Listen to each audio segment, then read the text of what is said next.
Salam dari Swito Universal, kembali ke Universal Talk. Video yang lalu kita bicara tentang life skills sekolah ke luar negeri bersama dengan Bu Lili. Hari ini kita tetap didampingi oleh Bu Lili. Apa kabar Bu Lili? Baik, Pak. Baik ya. Hari ini kita akan ngobrolin topik yang selanjutnya. Siap ya Bu? Siap. Kita akan ngobrolin tentang topiknya hari ini adalah apa akibatnya kalau tidak siap dikirim sekolah ke luar negeri. Jangan lupa like, komen, subscribe, share, dan bunyikan loncengnya. Bu Lili, ada satu orang tua yang sengaja buang anaknya untuk sekolah ke luar negeri. Ini maksudnya buang itu gimana, Pak? Dia bilang begini, kita nanya juga gitu, dia bilang begini, saya hari ini berhasil, itu karena saya dulu dibuang oleh papa saya sekolah ke Jakarta. Maksudnya berarti sebetulnya belum siap, tapi tetap dikirim. Betul. Oh, gitu. Dia pengen begini, karena saya dulu berhasil dengan cara begitu, sekarang saya mau lakukan cara yang sama, saya kirimkan anak saya sekolah ke luar negeri. Masuk akal juga. Nah, gimana menurut Ibu sebagai seorang konsultan itu bagaimana di poin ini? Ya, bisa dua sih ya. Orang tua bisa berhasil, bisa gagal. Bisa berhasil, Iya. puji Tuhan kalau berhasil, tapi tetap bisa gagal. Ya, bisa dong. Karena tidak siap tadi Betul. ya.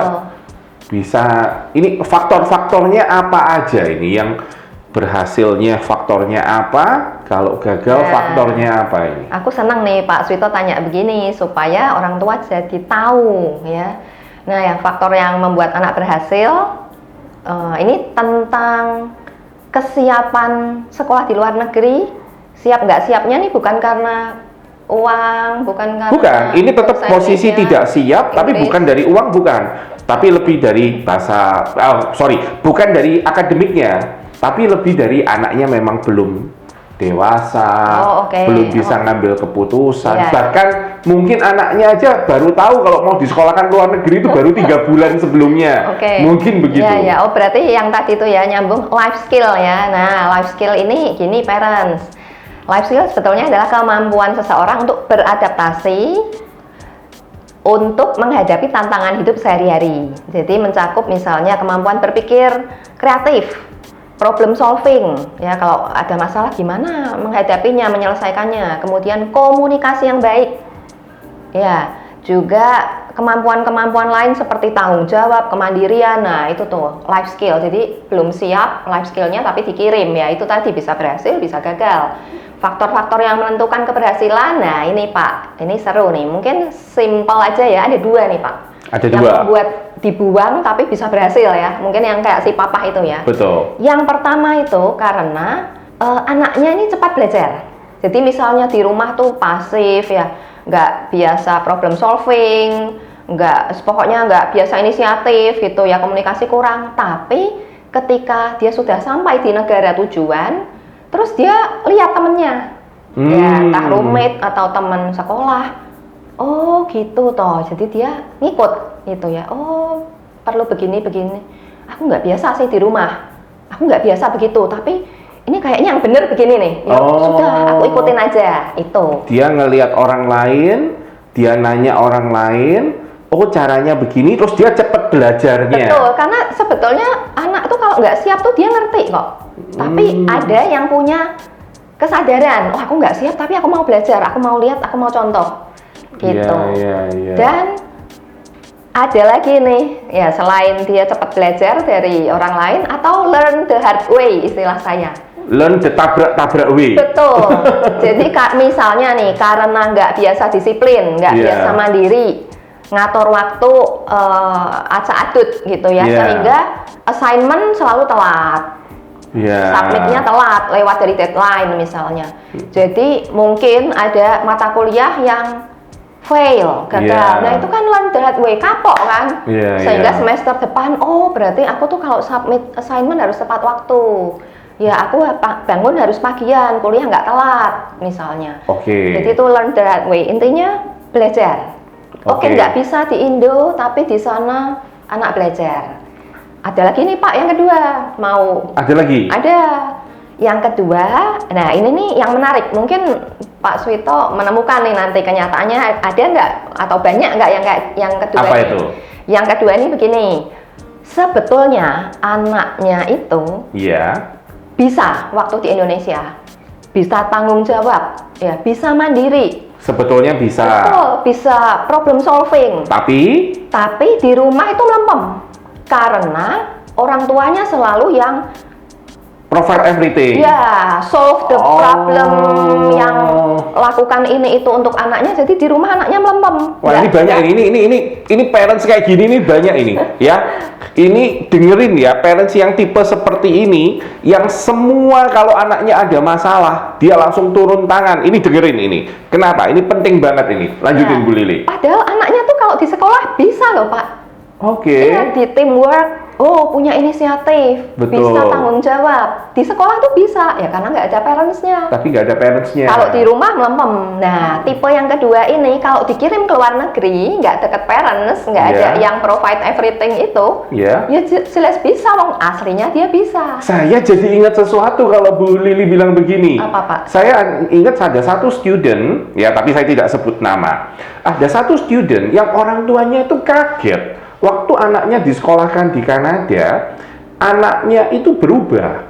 Dan anaknya itu dulunya waktu di sekolah masih di Indonesia, anaknya itu pendiam, pasif, nggak bisa ngambil keputusan, tipikalnya itu pokoknya cuek.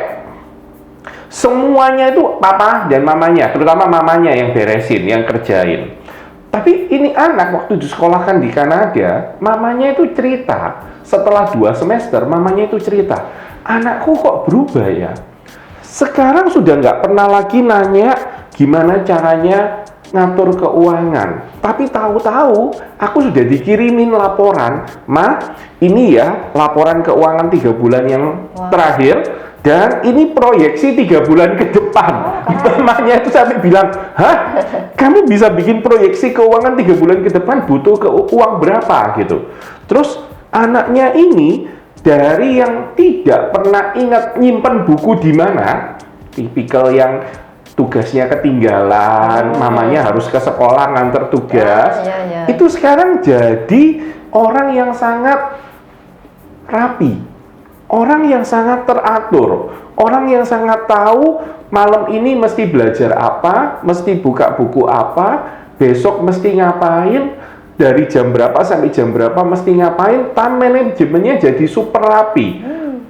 Jadi orang tuanya itu sampai bingung. Dan pada saat ini anak pulang ke Indonesia, mamanya penasaran, mamanya nanya, loh kamu kok bisa berubah begitu? Tahu nggak jawabannya dia apa? Apa Pak? Jawabannya gini, ini gara-gara mama dulu selalu semuanya diaturin, disiapin. Waktu aku di Kanada pertama, banyak hal yang aku berantakan, banyak hal yang aku nggak ngerti. Learn that way. Learn the hard way.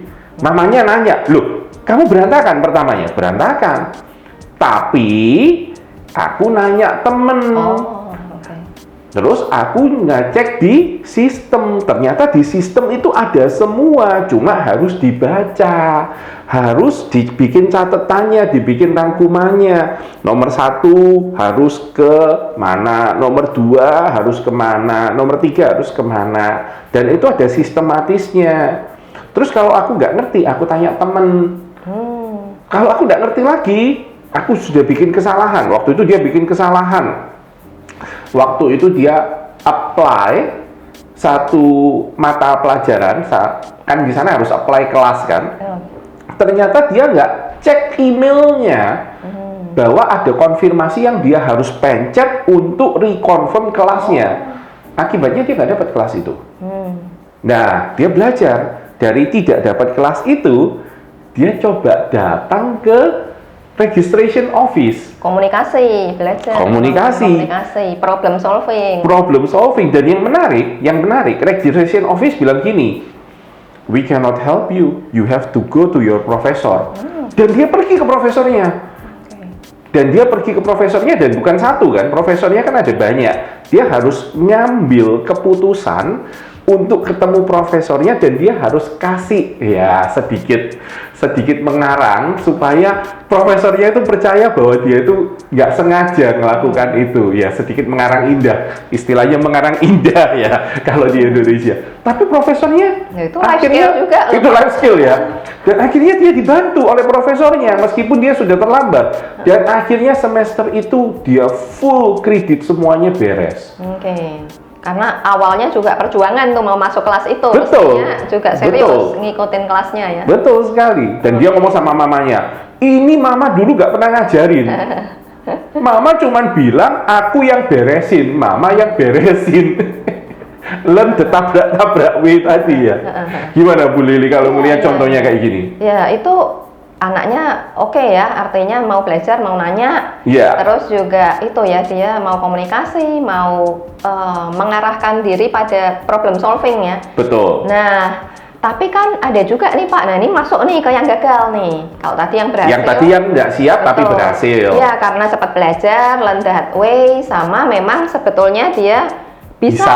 Tapi di Indonesia di cover beresin semuanya sama orang tua. tuanya, jadi nggak muncul begitu. Di sana ya Tanpa orang tua, muncul semua karena sayap-sayapnya terlatih ya. betul, karena sebetulnya bisa, sebetulnya punya sayap gitu. Sebetulnya punya sayap Iya. ya, bener. Nah, kalau yang gagal, Nah, sekarang yang gagal. nah, ya itu tadi tinggal dibalik Pak. Jadi tidak cepat belajar, sudah Tidak nggak cepat siap, belajar, terus di sana juga nggak nanya, nggak gitu mau kan, nanya, pasif, nggak learn the hard way, istilahnya tabrak-tabrak, tapi juga malah mungkin berkubang dalam emosi negatif gitu. Wah, aku nggak lulus nih, terus mungkin marah, mungkin kesal, nggak move on pada problem solving gitu ya, terus aja pada emosi negatif ya, akhirnya nggak belajar gitu kan, nggak Saya belajar jadi ingat dari sesuatu kesalahan. lagi nih, ini ada contoh lagi nih. Dan ini contoh yang pahit ini, pahit banget. Kenapa?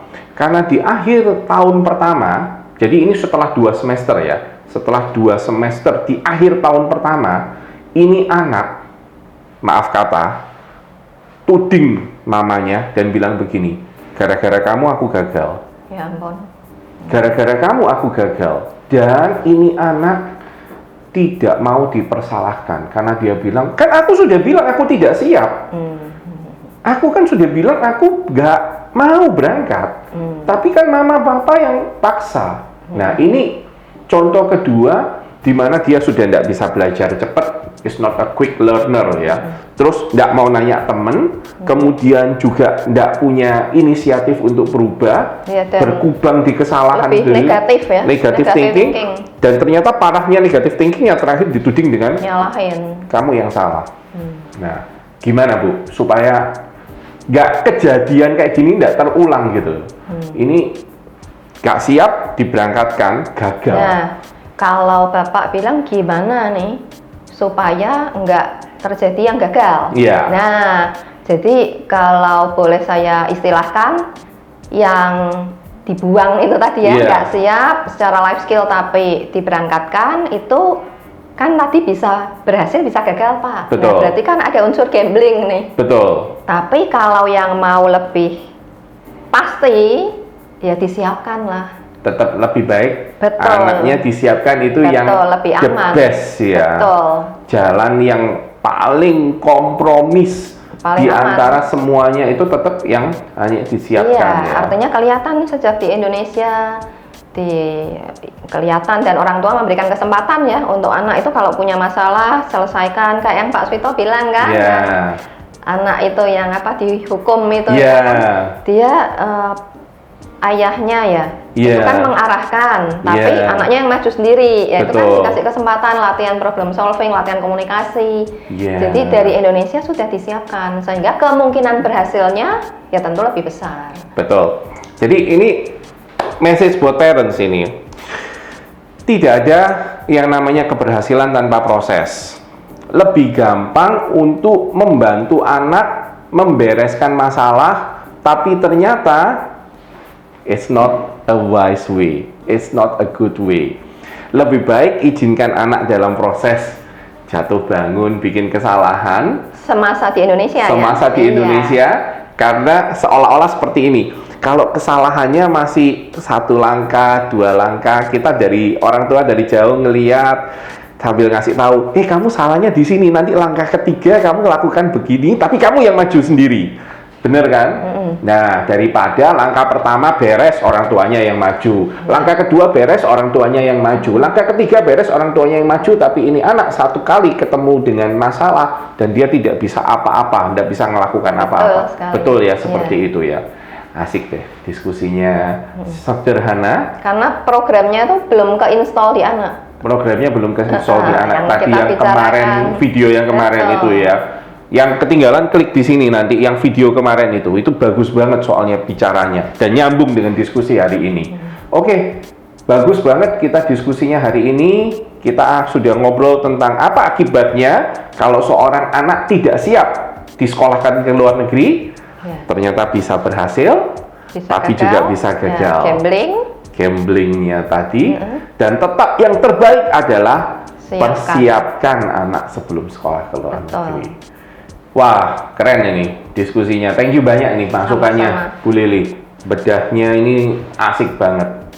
Jadi, parents, students, kalau ada pertanyaan, komen aja di bawah, karena nanti kita akan bahas dan kita akan reply, kita akan balas. Apapun itu, silahkan tulis aja. Oke, sampai di sini dulu. Salam dari Suwito Universal. Terima kasih. Kita ketemu di video berikutnya.